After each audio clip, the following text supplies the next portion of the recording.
everybody. And thank you for inviting me. I'm going to talk for a few minutes about my new book coming out in September, and also look back on half a century of writing popular fiction. And then I'll be glad to answer questions, because that's often the part of an evening like this that people enjoy most. And I enjoy it because I don't know what's going to happen. I don't know what you're going to ask me. So there's always some surprises. So please have some questions ready and don't be shy. Now, you may know that in The Pillars of the Earth, I created a fictional English town called Kingsbridge. And since then, I've published 3 more novels that were set there. World Without End is about the Black Death in Kingsbridge. The Evening and the Morning is about Kingsbridge in the Viking era. And A Column of Fire is partly set in Kingsbridge and is about the terrible religious wars of the 16th century. And my new book, which is called The Armour of Light, begins in Kingsbridge in the late 18th century at the time of the Industrial Revolution. Now, we have a standard picture of the Industrial Revolution as a time when machines threw people out of work and caused a great deal of misery. And that's true, but it's not the whole truth. And while thinking about this book, before I started to write it, I was inspired by a history book called Liberty's Dawn by Emma Griffin. And she argues that the Industrial Revolution was liberating for many working class people. Now, how would she know a thing like that? Well, it turns out that in the 18th century, quite a lot of working class people wrote autobiographies, not for publication, just for private use. And many of those manuscripts ended up in document libraries. Emma Griffin found and studied about 150 of these informal little autobiographies. And what emerged was that even with the automation of spinning and weaving, which of course had been done, weaving had been done by men at home, spinning had been done by women at home. With the automation of these processes, a lot of new jobs were created in the mills, and this enabled people to escape from the bullying culture of the village. Bullying culture of the village. We have a quite pretty picture, don't we, of village life in olden times, but it wasn't always so good. The village squire was usually the justice of the peace, so he was judge and jury. And the parson, often a brother or cousin of the squire, was also overseer of the poor, handing out welfare benefits to people he thought deserved them. I had an illustration of the power of the village hierarchy from my own family, or rather Barbara's family. My wife Barbara has an ancestor who was a tenant farmer in Leicestershire, and he lost his tenancy and he was evicted from his farm because, wait for it, he had allowed a Quaker meeting to take place in his barn. And that's typical. There's a novel called Caleb Williams, published in 1794, exactly at the time when The Armour of Light is set. And that novel is a very sad story about how the village hierarchy could ruin someone's life. But from the late 18th century, people had alternatives. My character, Sal Clitheroe, finds this out in the early chapters of The Armour of Light. She's forced out of her village. She walks to the nearest town, Kingsbridge, and gets a job with more pay than she's ever earned before. Of course, if it was all good news, then there would be no story for me to tell. So Sal quickly learns about the merciless tyranny of international markets. When the price of woolen cloth falls, the mill owner cuts wages in half. And the people of Kingsbridge have what is today called a cost of living crisis. Kingsbridge mill hands go on strike, and the more militant among them, such as Sal's husband, George, smash the machinery that they blame for their poverty. And in 1792, all this became much worse when Britain declared war on France. The aim was to restore the French monarchy. It must have seemed like a good idea at the time. Not so much when the war was still going on 23 years later. The war blighted international trade, and Kingsbridge cloth dealers, like my characters, Amos Barrowfield and Joseph Hornby, struggled to make a profit. At the same time, the price of bread went up because Britain could no longer buy grain from France. The standard loaf in those days was a £4 loaf, and most families needed to buy one every day. It was their main food. And the price of a £4 loaf went from 7p to a shilling and a penny, almost double. So women like Sal and her sister-in-law, Joni, became part of a phenomenon called the revolt of the housewives. Women en masse broke into bakeries and stole the bread they needed to feed their families. And in Kingsbridge, the women commandeer hoarded grain and sell it to bakers at what they consider to be a fair price. For this, Joni is transported to Australia, leaving behind her 9-year-old child, Sue. The government of William Pitt was desperate to put an end to this disorder, and they passed the Combination Act, which made it a crime for workers, any number of workers, even 2 workers, to get together to demand better pay and conditions. Trade unions became criminal organizations. But the new law did no good. Alongside strikes and riots, there was a campaign for the reform of Parliament. What was wrong with Parliament at that time? Well, ancient constituency boundaries meant that the town of Manchester, where all the money was being made, had no MP of its own, while an agricultural village might have 2 MPs. Parliament was dominated by the landed aristocracy and their allies. Reformers called this hereditary government. Funny story, in 1794, 30 reform campaigners were charged with treason in London, and they had the nerve to call the Prime Minister, William Pitt, to give evidence.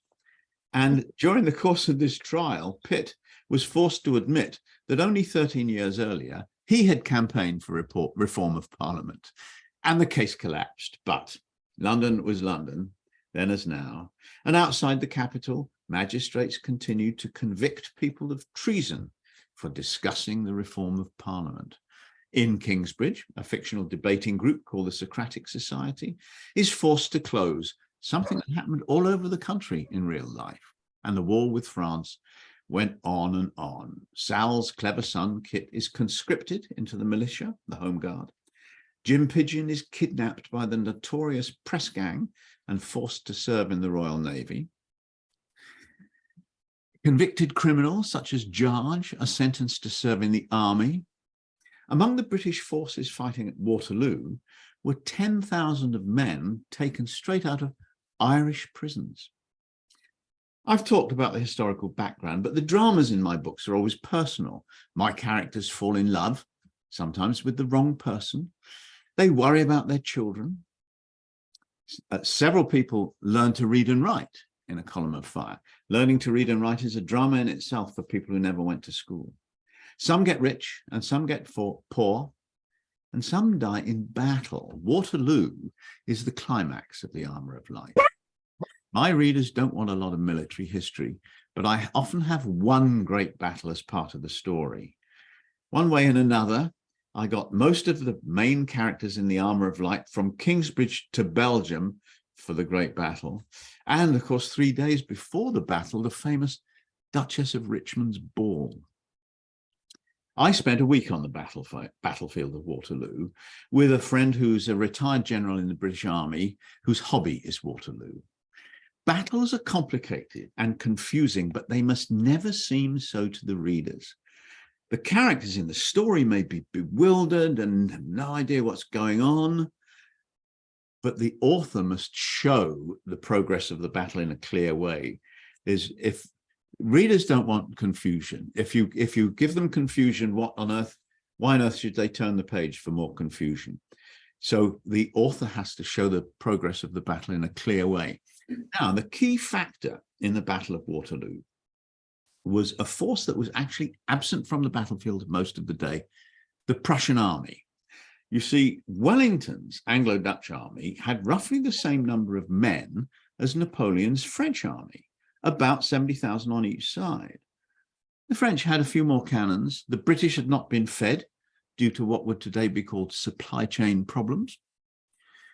The Prussians were allied with the British and were also about 70,000 strong. So if they could get into the battle, the combined anti-French force would be overwhelming.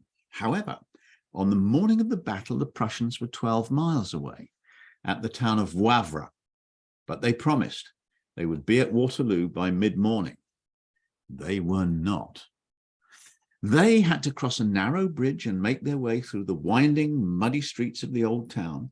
Not just the men, but also 188 cannons, each drawn by a team of 6 horses, plus ammunition wagons. As if that were not enough, a fire broke out in the center of the town, and most of the army had to turn back and seek alternative routes around the town. Back at Waterloo, the battle was fairly even during the morning and early afternoon, but by mid-afternoon, the French were gaining the edge. Now, I'm sure you know who won, but I won't tell you exactly how that happened, because I hope you might enjoy those scenes in the book. You probably also know that the parliamentary reformers won in the end with the Great Reform Act of 1832, which broke the power of the landed aristocracy and set our country on the road to becoming a full democracy. And the Combination Act was repealed in 1824, and trade unions again became legal. I've been doing this for 50 years. My first novel was published in 1973. You'd think by now it might have become easy, but actually it hasn't.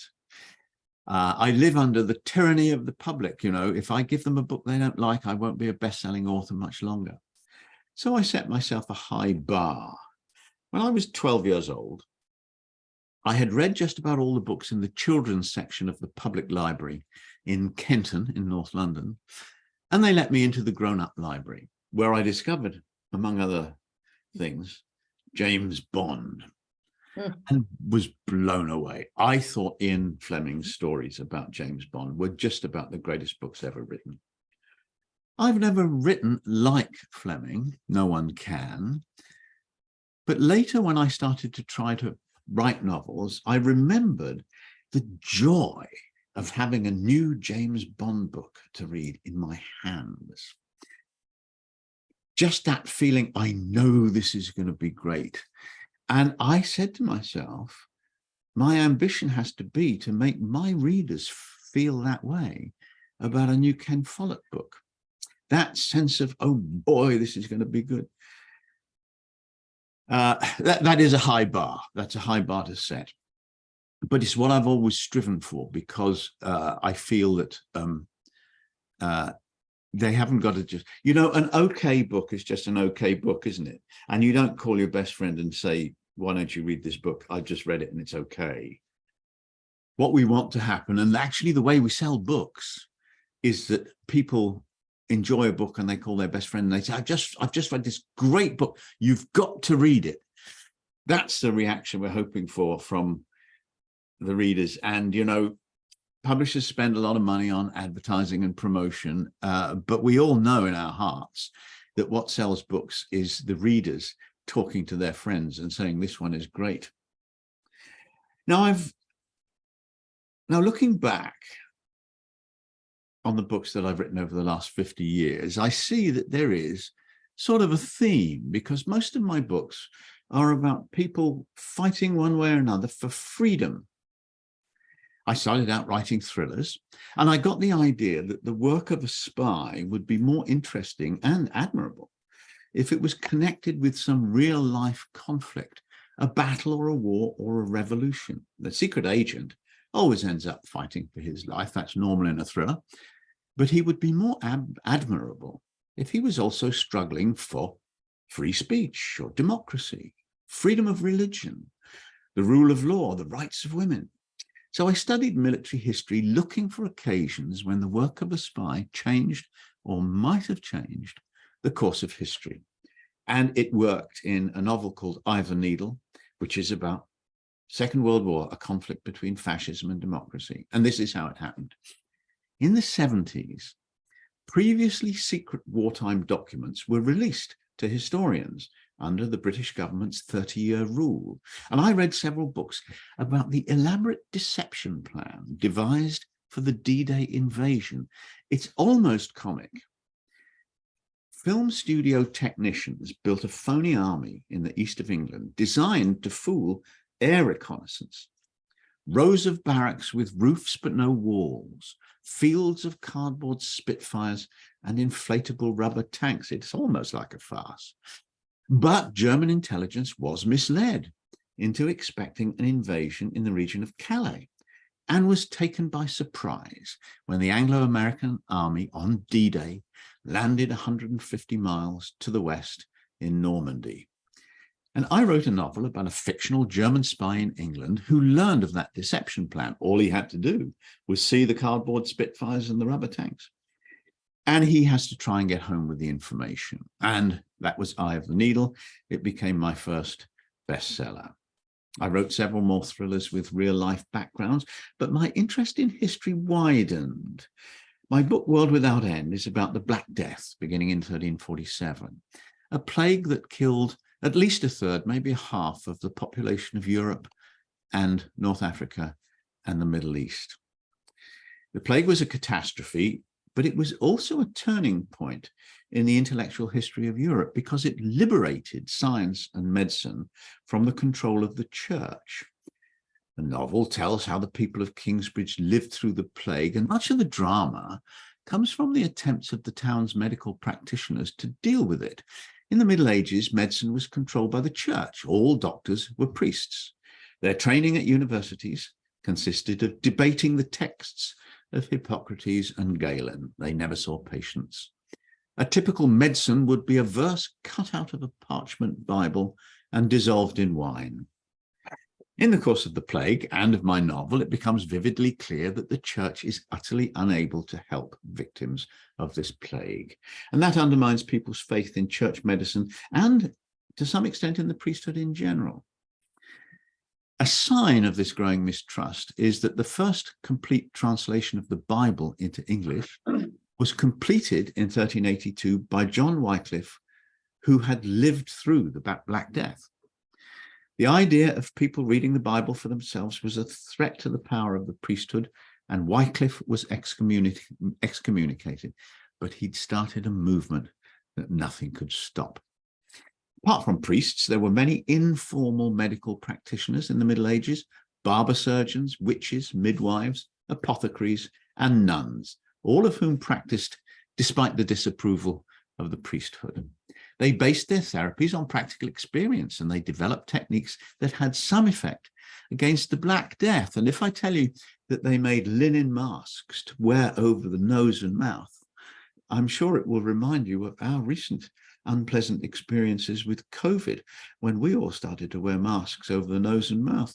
So those early practitioners had some good ideas. Another good one was washing their hands frequently. And this was a time when washing was generally thought to be bad for you. In the Middle Ages, the cleanest people were the monks, because twice a year at Easter and Michaelmas, they had to have a shave and a haircut, and if necessary, a bath. That was hygiene in the Middle Ages. Now, some of these informal medical practitioners, especially the nuns, made notes about their work and produced booklets of advice called plague tracts, as the fictional nun Caris does in World Without End. Others copied the plague tracts and added cures for more illnesses, and the results constitute the first evidence-based medical textbooks in Western civilization. And look at what's happened here. Against the wishes of a powerful church, the old way of thinking, based on religious authority, has been discredited, and priests have lost their monopoly on the practice of medicine. Instead, we have practical experiment, observation, and record keeping, the beginning of modern medicine, and indeed of modern science. Now, I don't want to, let me just skip through my notes, because I don't want to go on too long about this. Let's ask, what's the point of historical novels? What's the role of fiction in chronicling our past? Well, first of all, it's educational. History books sell in their thousands, historical novels in their millions. My book, The Pillars of the Earth, has been bought so far by 27 million people. And they have learned how the great medieval cathedrals were built and why. But there's more to it than that. The novelist's imagination can illuminate history in ways that are forbidden to the strictly factual historian. Here's an example. In the last 5 months of 1914, 1 million British men volunteered for the military. Why? Well, there was an outpouring of patriotic fervor, say the historians, but that doesn't take us very far. Historians can't say much more than that without entering into speculation, but speculation is what the novelists are good at. So in Fall of Giants, I focus, forget the million men, I focus on one young man, Billy Williams, and I describe the pressures on him to join up or not to join up, and imagine the internal conflict he is experiencing as he argues with his father about the rights and wrongs of this war and war in general. Fiction doesn't replace academic history, but ironically, it can make history more real and more enjoyable. I don't write to educate my readers because my readers are smart, well-informed people who don't need me to tell them what to think. I am passionate about politics and I have huge admiration for Uncle Tom's Cabin and Animal Farm, but I've never written a political novel. My views are no secret. One reviewer of A Dangerous Fortune, a Victorian novel, said you can tell Follett's a lefty because when he describes the elaborate gown the lady wears to the ball, he has to also tell you that it took the maid all afternoon to press it. So I tread carefully. If there are political disputes in the book, I must give both sides their best arguments. And the result is paradoxically that the Conservatives often get the best lines. In Edge of Eternity, Fitz, the aristocratic Tory, is talking to his left-wing grandson, and he says, we Conservatives were right about communism. We said it would never work, and it never did. In any case, my books make the case for freedom by dramatizing the lives of people who seek it. In The Evening and the Morning, which is set around the time of the Vikings, the characters struggle for justice at a time when the English legal system existed only to serve the ruling elite. And the Anglo-Saxons suffer the misery that's caused by corrupt courts in all eras of history, including the present. I came closest to an explicit statement of my values in The Winter of the World. Carla and Frida, fictional characters in Nazi Germany in 1941, have learned of a non-fictional hospital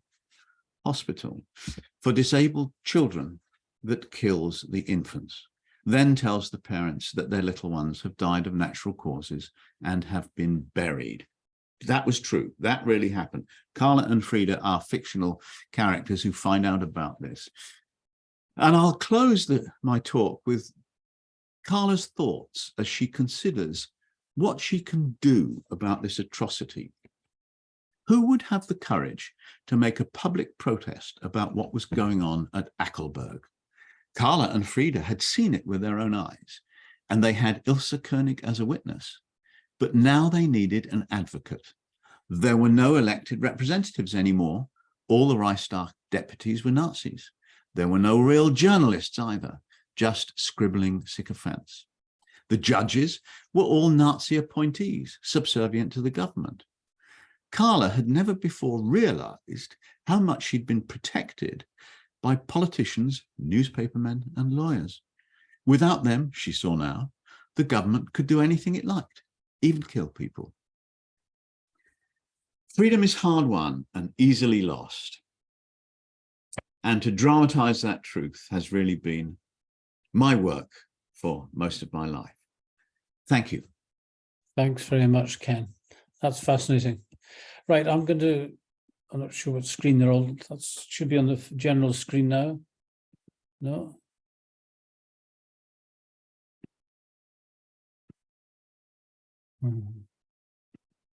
What are we looking for, Gordon? Right, that's it now. Right, just so I can see who's asking any questions. So open to questions. Don't be shy. They're very shy crowd. Irene, first of all. Good evening. Thank you. That was very interesting. And I have enjoyed some of your books. How long do you spend actually doing your research before you start writing at all? Well, the preparation normally takes me a year.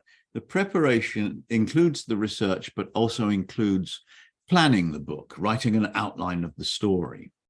Those two things together take me a year. And that's the stage I'm at the moment, actually, with a new book that will follow, The Armour of Light. The research, you know, all authors like the research because it's so much easier than writing. And you know, you talk to people, you interview people, you look at books and maps and photographs and paintings, and travel a bit. And for The Armour of Light, I was able, there are lots of museums of the Industrial Revolution. There's a very good one on the outskirts of Manchester called Quarry Bank, where they have the actual machines that were used in the Industrial Revolution, and they can make them work. They're working machines. And that was terrific for me because it helped me get the atmosphere of what it was like in the mill. The noise, by the way, is absolutely horrendous. Steam-powered weaving machines, steam-powered looms make a terrific clatter. One makes a terrific clatter, and they would have 48 of them in a weaving room. So that's sort of the fun part. And at the same time, I'm planning the story. And they, you know, if I might be planning the story and find out that there's an area that I don't know enough about. So the next day I'll read a book about it. And the book will give me more story ideas. So they feed off one another. But that's normally a full year. The research and the writing of the outline is a full year. Thank you. Peter Latham. Hello, Ken. Hi. Thanks for that talk. Very interesting. I'm a very, very amateur attempter at scribbling myself. I've never had anything published and never likely to. But the process of writing is something that I'm not sure how best to approach.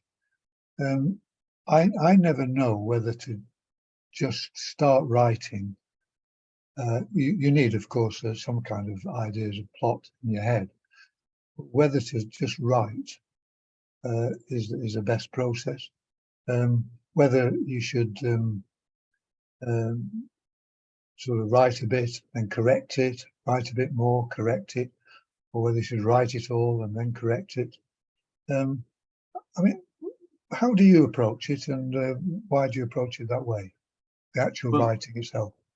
Well, when I started, I did what you've just described. I sat down at the typewriter and wrote chapter 1, wrote the words chapter 1, and then thought, now, what shall I do next? I just had a vague idea of what the story was about. And that was my approach, and it didn't work for me. And for several years, I was continuing to try and write novels, never wrote a success. My novels were published, but they weren't bestsellers. And the first good one that I wrote, which I mentioned in my talk, Eye of the Needle, was also the first one that I planned in detail. And I realized from that experience, I mean, the plan had helped me to write a book that was streets ahead of anything I'd written before. And I had written 10 others, by the way, by the time I arrived at this, you know, road to Damascus moment. And so the plan helped me enormously. And here's what I think why. Well, my kind of book, with popular literature, the idea is that there should be something on every page that makes you want to turn over to the next page and find out what happens. And to do that, I have to get all my ducks in the row. Before I write chapter 1, I have to know exactly what's happening in every chapter. And I have to know what's going to make people keep turning the pages and I have to be sure that there are no boring bits. Well, you know what it's like with boring bits. You get a few boring bits and you start to think, oh, how much more have I got to read? And sometimes you don't finish the book, and sometimes you finish the book and regret that you bothered. So boring bits are terrible. So I have to make sure I have to have all my ducks in a row before I start. But I do rewrite a lot. Every morning I read what I wrote yesterday, and I always change it. There's always ways to improve it. Sometimes I rewrite it completely. Sometimes I just make tweaks, but it can always be improved. And when I finish that draft, I start again. I show my first draft to a lot of people, my editors, friends and family who are interested, and usually some experts, some historians typically, or it might be police officers or scientists, depending on the subject of the book. And I get all their comments and I start again. I don't edit my first draft. I write a completely new second draft. One reason for that is that when I read my own stuff, I feel it's awfully good. But when I actually type it out again, I realize that there's a lot can be done to improve it. So that's my method, Peter. A long time planning, a detailed plan that runs to generally about 60 typed pages, and then constant rewriting the next morning and writing 2 drafts. Actually, when the second draft is finished, I show it to the publishers, and they usually have a few little suggestions. So there's sort of a third draft even. And I suppose when I first started, I hated rewriting. I thought, I finished that book, I want to write another one now. And that was one of the lessons I had to learn, was that my first drafts, if all my first drafts were published, they would not be bestsellers. I do have to rewrite to make it good enough to really get people enthusiastic about it. So, Peter, that's my method, but I should also add that everybody has their own, and people have to find their own method. One author I know quite well spends months and months thinking about it without writing anything down. And then he suddenly goes to the keyboard and starts, and it all comes out. And it's good. So what I do isn't necessarily the golden rule. But I suppose if you want to write a book that a lot of people will read and enjoy, you have to do something like that. You have to have a discipline that that is dedicated to making sure the book is of high quality before it goes to the printer. Thank you, Ken. Any other questions? Colin George, you're muted, Colin.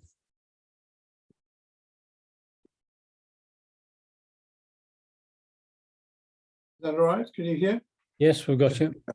Well, Ken, when you started thinking about the historical series that you've done, and obviously the one that's being published in September is the latest, did you plan that it would be such a series, or did you start off with one novel and the thought of a series actually then evolved?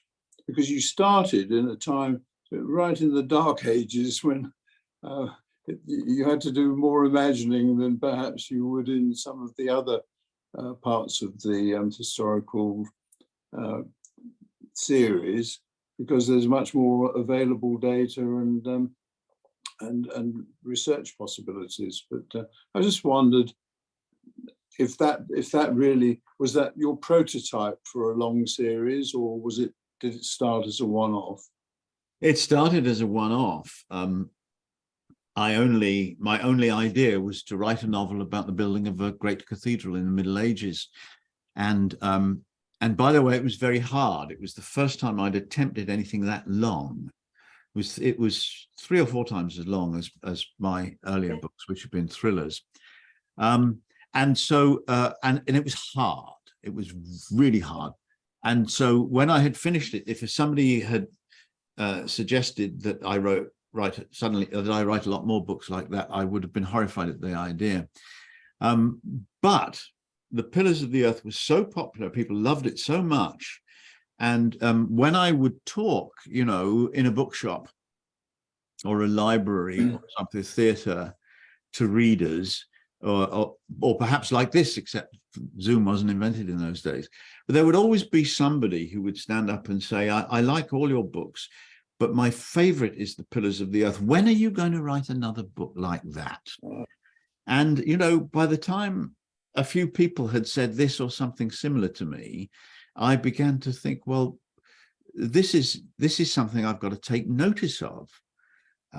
They really loved that book and they liked it more, and it began to sell, although at first it wasn't particularly, it didn't sell any more than all my other books, but it lasted longer, and it was on the German bestseller list for 6 years, and it sold more in the long run. It sold more in every country than any of my other books.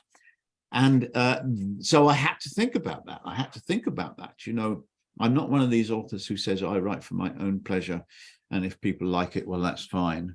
And if they don't like it, well, that's fine. I'm not like that at all. I really like writing popular stories that millions of people love. So after many years, I decided to write a sort of sequel to The Pillars of the Earth. But that wasn't meant to be the beginning. It wasn't meant to be a series. I thought, what could I write that would be as big an idea as the building of a medieval cathedral? And it took me a long time, and I eventually thought of the Black Death. Such a terrible plague. You have to imagine that, you know, in a street of 6 houses, 2 families died of the plague. And it was devastating. So it was a big drama.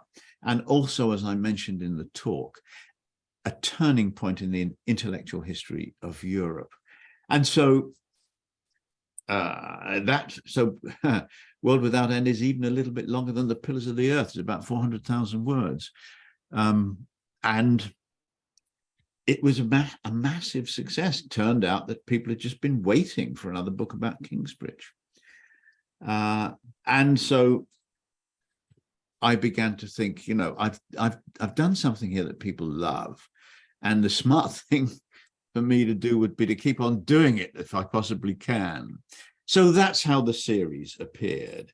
And, you know, those 5 books go from the year 1000 up to the early 19th century. And I did write a planned trilogy about the 20th century. And so with those 8 books, I've chronicled the last 1,000 years of our civilization. But the 20th century books were planned. And that was quite difficult, because it's a series in which the same characters appear in the 3 books. And it's basically the 3 volumes are about 3 wars: First World War, Second World War, and the Cold War. And I had to get these families involved in the key scenes of all of those 3 great events. That was a terrific technical challenge. And I did actually have a little fallback plan whereby I might call a little press conference and say to everybody, I'm terribly sorry. I thought this was a really great idea, the Century Trilogy, but it hasn't worked out, and I'm going to have to abandon it. I'm giving the money back to the publishers, and I'm going to write something else. That was my secret fallback plan. Happily, it did work out. It was difficult, but it did work out. But for example, as I was coming to the end of the first volume, I started to think about volume 2, and I realized I didn't have enough characters to get them into you know, Russia, Germany, France, the United States, the UK, Spain. I didn't have enough characters. So if you read the first one now, Fall of Giants, then you'll notice towards the end that several couples have 2 babies in quite a short time. And that was me at the last minute upping the number of characters I had for the second book. Another thing that happened was that as I was writing book 2, I realized that I couldn't write about the Cold War, the 50s and 60s, without also writing something about civil rights in America, which for some people and many of my readers was the biggest thing that happened at that time. And so I needed a Black family. And at the last minute, I changed one of the characters from a white woman to being a Black woman, and so that her son could be a leading character in the civil rights movement in the United States in the third book. Those last minute fixes, there were quite a few of them. I did my best to plan, but what is the phrase? The best laid plans of mice and men aft gang agley, and so I had to do those fixes. So I did plan the Century trilogy, but I didn't plan the Kingsbridge series. And I'd never set out to write the chronicle of Western civilization.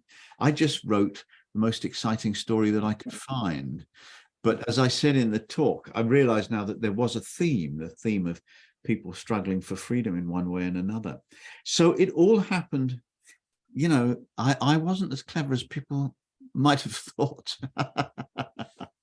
Thanks, Ken. There's now a question from Dominic Tatchell, who I think you met in the last couple of weeks at a cocktail party at your house. Dominic. Yeah, hi, Ken. Thanks a lot. Oh, hi, Dominic. Hi, thanks a lot for your time this evening. It's really kind of you to speak. I just wanted to ask that before you had your first book sort of accepted by a publisher, did you try anything else, or have you always had tunnel vision and sort of unshakable belief that you could be an author? No, actually, what I really wanted to be when I was 21 was editor of the Sunday Times. That was my ambition. I became a journalist. I worked for the South Wales Echo. I was born in Cardiff, so it's familiar territory.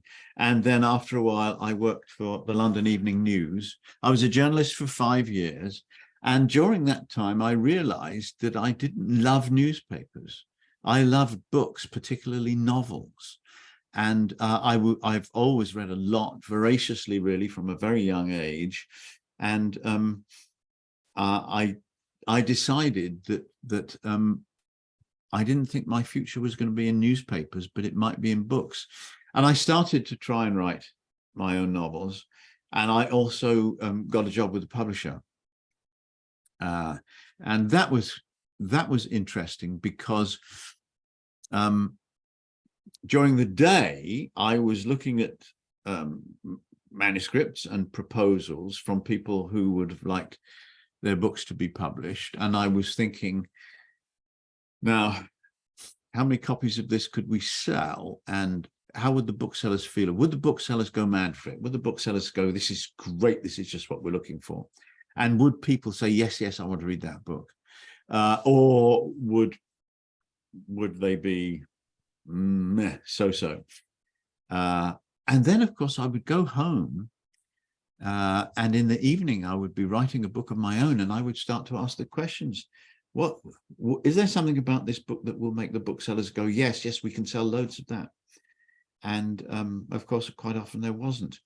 But it was very educational for me to work for a publisher, because I began to think in a much more focused way about what a book needed to be like for millions of people to buy it and enjoy it. And so that was very helpful. So Dominic, I didn't have tunnel vision at all. Like a lot of people in their 20s, I flailed around a bit, wondering what to do. And then, of course, I wrote Eye of the Needle, and that was it. The rest was history, as they say. Okay. Thanks a lot. Thank you. More questions, Jim Barry?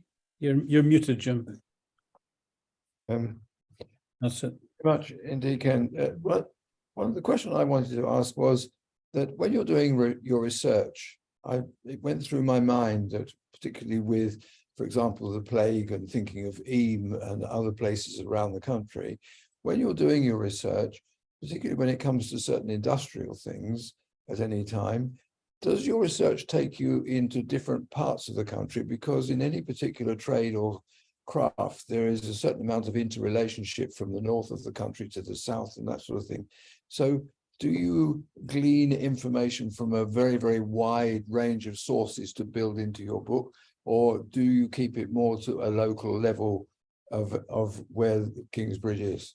The wider the sources, the better, really, because what you get from one person or one museum or one visit, it may be a narrow part of the story, and it's good to have a broad picture. But then, of course, you don't use everything that you've learned. It's good to have all this stuff in the background. For example, in the time of the Armour of Light, Parliament was very interesting, and William Hague, who used to be leader of the Conservative Party, wrote a very good book, a biography of William Pitt, Prime Minister William Pitt, and I got very interested in that. And the thing about William Hague is, of all the people who've written about that period, William Hague is the only person who really understood the workings of Parliament, and his account of William Pitt's premiership was quite fascinating to me. But really, my book, The Armour of Light, wasn't about parliamentary politics. It wasn't about that kind of politics. It was about politics at the really fundamental level. You know, it was about people losing their jobs, people going on strike, people making money, people losing money. It was at that sort of level. And so I used hardly anything. I read William Hague's book and I interviewed him about it, but I didn't use very much of that at all, because I was glad I knew, because otherwise I might have said something that made me look ignorant about something important. But I didn't actually write very much about Parliament at all. So I guess the answer, Jim, is that yes, I cast a wide net, but in the end, I use very focused information. You know, there's a description of a spinning jenny, but you don't want much of that stuff. You know, there were lots and lots of very important machines invented during the Industrial Revolution. My readers don't want me to describe every single one of them to them. One tells you the story, really. So I guess cast a wide net and then be very selective. That would be my motto. Right, thank you. We now have the father of Dominic, Jim, to ask a question. I don't mean to monopolise, but hi Ken, good to see you. Hello. And thank you very much for all your insights. I was just wondering about, you mentioned that your books have been published far and wide and that you've had bestsellers for a long time, in particularly Germany. And I was wondering if you have that in mind when you're writing, because if you write something quite specific and sort of building on Jim's question, if you write something quite specific about a local part of the UK, that might not really make any sense to somebody from Wisconsin or Wuppertal. How do you deal with that issue? Well, I decided early on that you can't write for a market. And part of that decision, you know, Eye of the Needle was a huge bestseller in the United States and Italy and other countries, and it all takes place in Britain, in England and Scotland, in fact. So I'd written a book. There were no American characters. There's no American slant on things. It's entirely a British story, and it was huge in the States. So I realized then that you don't have to think, oh, what are people in this particular country interested in, or not even what will they understand. You know, I sell a lot of books in Brazil, translated into Brazilian Portuguese, and I do. You know, I've written books about The Dangerous Fortune is about a banking family in London in Victorian times, and I sometimes think, what do they make of that in Brazil? You know, this is a story that has nothing to do with their lives. but actually it's not true that it has nothing to do, because what I write about, and I think most authors, we write about the very fundamental things. And so it's about love and sex and marriage and children and money and work and violence and war. These are the deep things that good stories tend to be about, and they're the same everywhere. And so, you know, my books, I've sold a lot of books in China. They're published in Mandarin, two kinds of Mandarin, regular Mandarin and simplified Mandarin, and all over the place in Scandinavia, India, my books sell.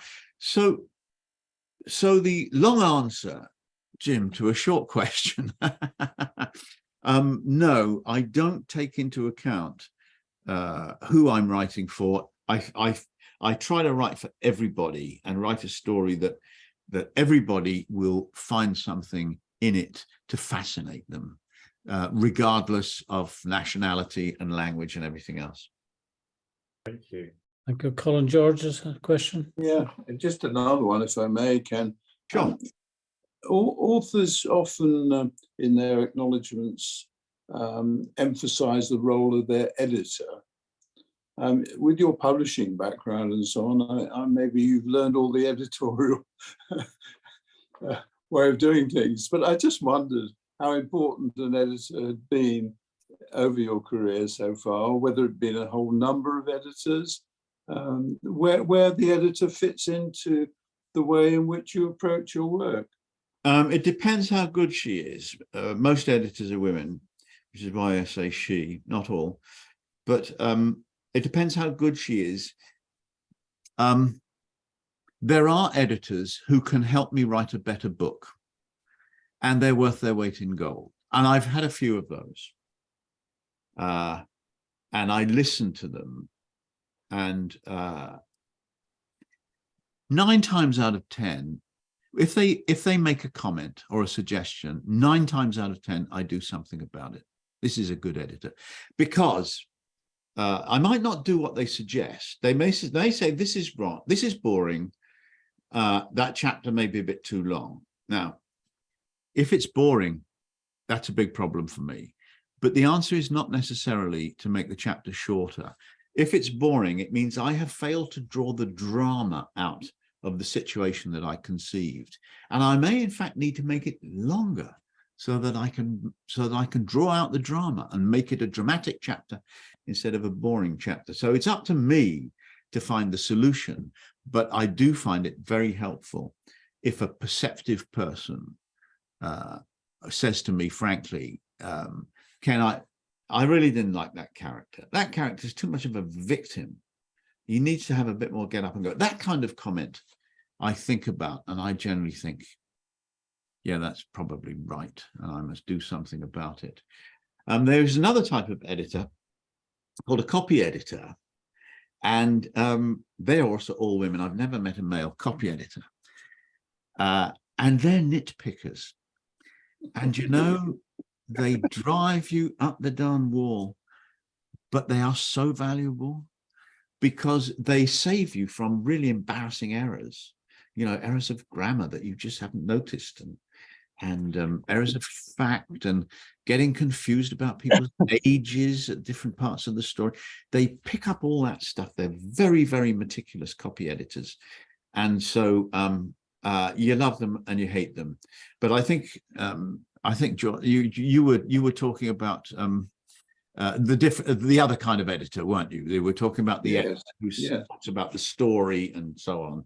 And you know, if I have an editor of that kind who says to me, Ken, the book is wonderful and you're a genius, I say, I don't think you can be my editor, because I don't need to be told that the book is wonderful and I'm a genius. I'm not very modest in the first place. I don't need to be made even more immodest by an editor. But what I do need is somebody to tell me how to write a better book. And, you know, I have to say, frankly, sometimes I don't think you're the right person to edit my books. And perhaps we could talk about somebody else, which is very hard on the editor, but the book's the most important thing. Thank you. And how difficult is it for an author to be accepted by a publisher? Well, there's a certain amount you have to go through. And of course, my experience about this is 50 years out of date, but I've got a granddaughter who is at the early stages of a career as a novelist. And she knows first of all, nowadays, you really have to get an agent before you get a publisher. And there's a way of getting an agent that there's a standard method. And to find out exactly what you have to do, you just have to go onto the website of an agent and it's all explained.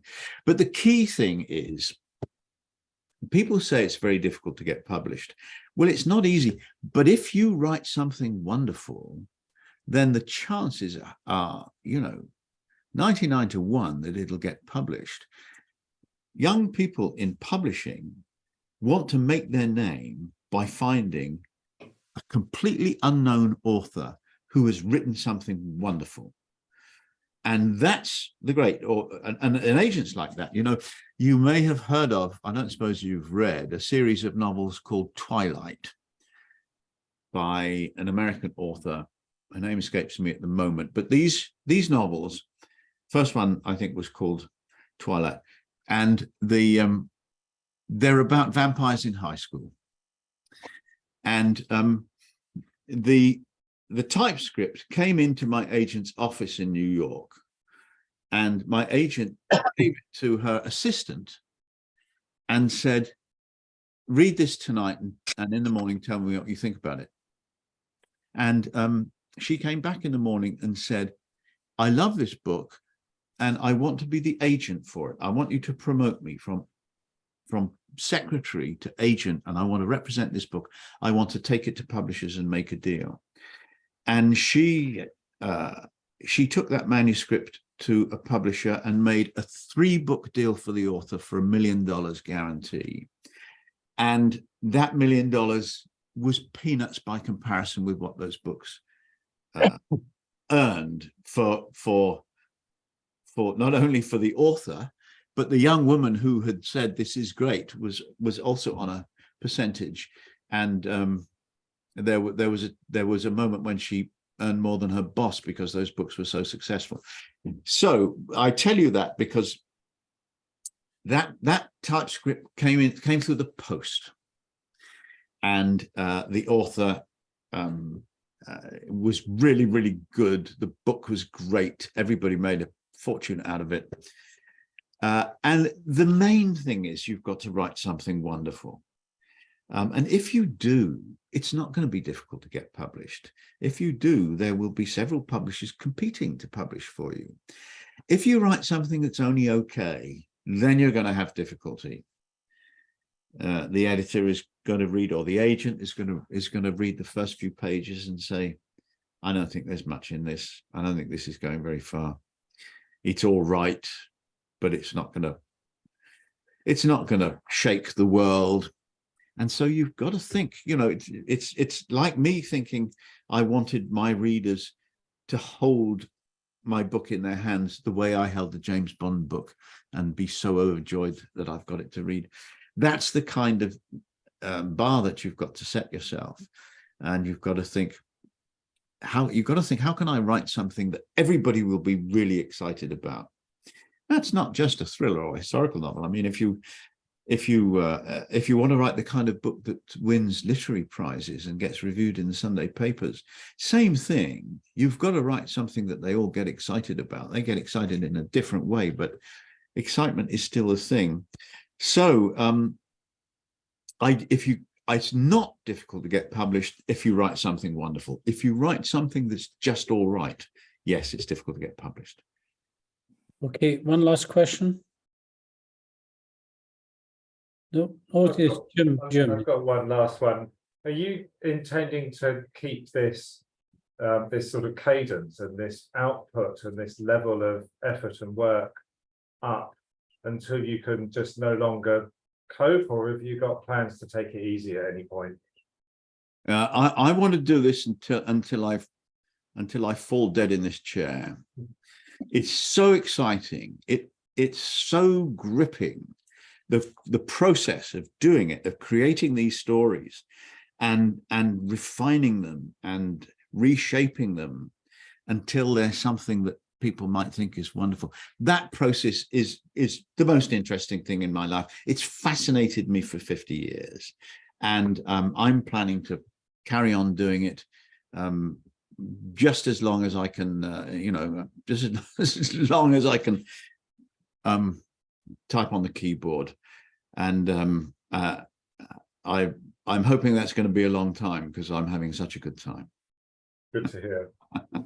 Well, thanks very much, Ken. That was fascinating. Could you just pass on my regards to Barbara, who I knew when she was an MP at Stevenage and I had an office in Stevenage. So yes, she told me that she knows you. Yes. All right. Okay. I must have left some impression behind them. Yes, I think you did. Right. So our next talk is on the 26th September, and it will be on renewable energy, presented by one of the leaders in the subject, Peter Cole from Ceres Rural. So that just leaves me to invite you all to join in a toast to the King, Rotary, and all those who are living in very challenging circumstances. So good health, everybody. Cheers. Yeah. And good night, and thanks for joining us. Thank you all. Good night. Thanks again. Good night. Thank you so much. Thank you. Thank you. Really good, wasn't it? Thank you. Thank you.